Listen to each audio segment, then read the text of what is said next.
অনেক বছর আগের কথা। একটি গ্রাম ছিল নিরিবিলি, সবুজে ঘেরা। তবে এই গল্পটা গ্রামের নয়, এটা একজন বুদ্ধিমান নাপিতের গল্প। ওই গ্রামে ছিল পুণ্যব্রত নামের এক নাপিত। হাতের কাজে খুব একটা দক্ষ না হয় আয় রোজগারের বালাই ছিল না। অভাব অনটন তার নিত্যদিনের সঙ্গী।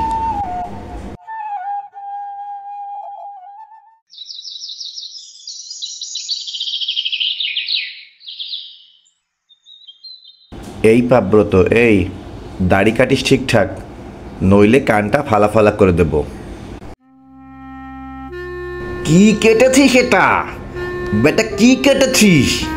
আরে বেটা কি কেটেছিস এটা? সাহেব, আমার ভুল হয়েছে সাহেব, কিন্তু আমি আমার সর্বোচ্চ চেষ্টাটাই করেছি।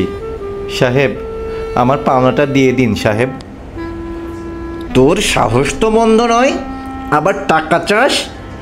যা, এক কানা করিও পাবি না।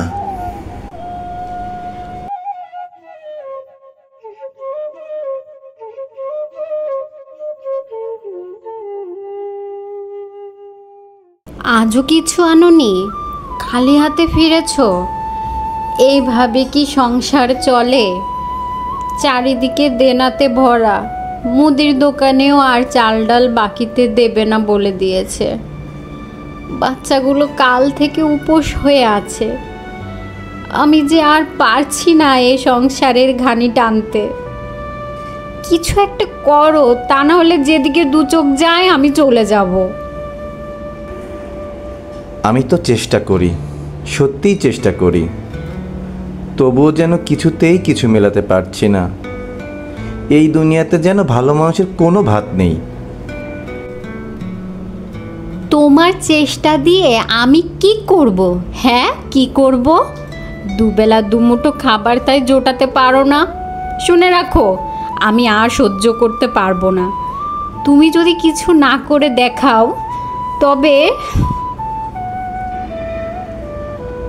এই জীবন কি শুধুই অপমান আর গ্লানি?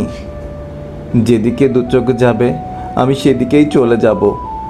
কিছু একটা ব্যবস্থা না করে আমি আর ঘরে ফিরব না। এটা কোনো হুমকি ছিল না, এটা ছিল এক সিদ্ধান্ত। কোনো গন্তব্য ছিল না, শুধু একটাই লক্ষ্য, নিজেকে প্রমাণ করা।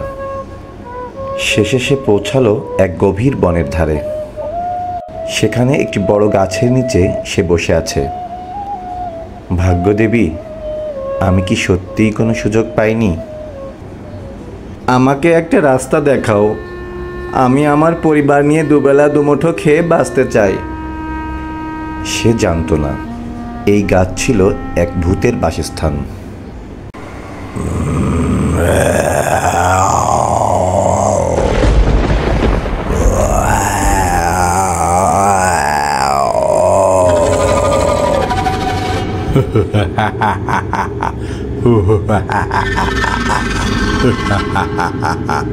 এই নাপিত, তোর এত বড় সাহস, আমার গাছের নিচে কাঁদছিস কেন? দেব নাকি তোর ঘাড়টা মটকে? আমার ঘাড় মটকানো কি এত এত এত সোজা? তুই চাইলেই কি আমার ঘাড় মটকাতে পারবি? তোর থেকে বড় ভূত বন্দি করে রেখেছি। তোকে বন্দি করতে কিন্তু আমার একটুও সময় লাগবে না। তাই নাকি? তুই আমাকে বন্দি করবি? দাঁড়া, এক্ষুনি তোর ঘাড় মটকিয়ে দি। তোর মতো কত লোকের ঘাড় আমি মটকিয়েছি। দেখ তোকে এবার আমি কি করি। এই দেখ, তোর থেকে বড় ভূত আমার কাছেই আছে। ওরে বাবা গো, কি বিচ্ছিরি দেখতে! আমাকে ছেড়ে দে, আমাকে এভাবে বন্দি করিস না। তুই যা চাবি আমি তোকে দেব। তুই যদি বাঁচতে চাস তাহলে 1000 সোনার মোহর আনবি, আর আমার বাড়িতে একটা ধানের গুদাম তৈরি করবি আজ রাতেই। আগে যা বলবেন তাই করব। সকালে যখন সূর্য উঠল, পুণ্যব্রতের বাড়ি হয়ে গেল এক বিশাল রাজপ্রাসাদ।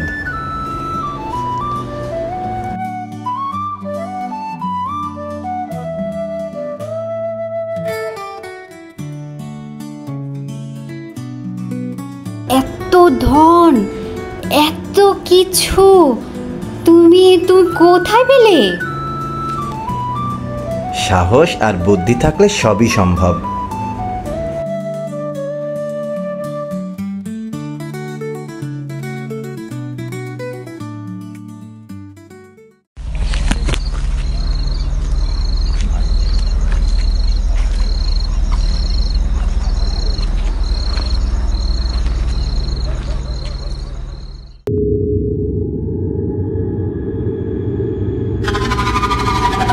কি রে, কি খবর তোর? ভূতের জাত নষ্ট করিস নাকি? সামান্য একটা মানুষকে ভয় পাস? কাকা, তুমিও গিয়ে দেখো ভয় কাকে বলে। চল, আমি গিয়ে দেখব।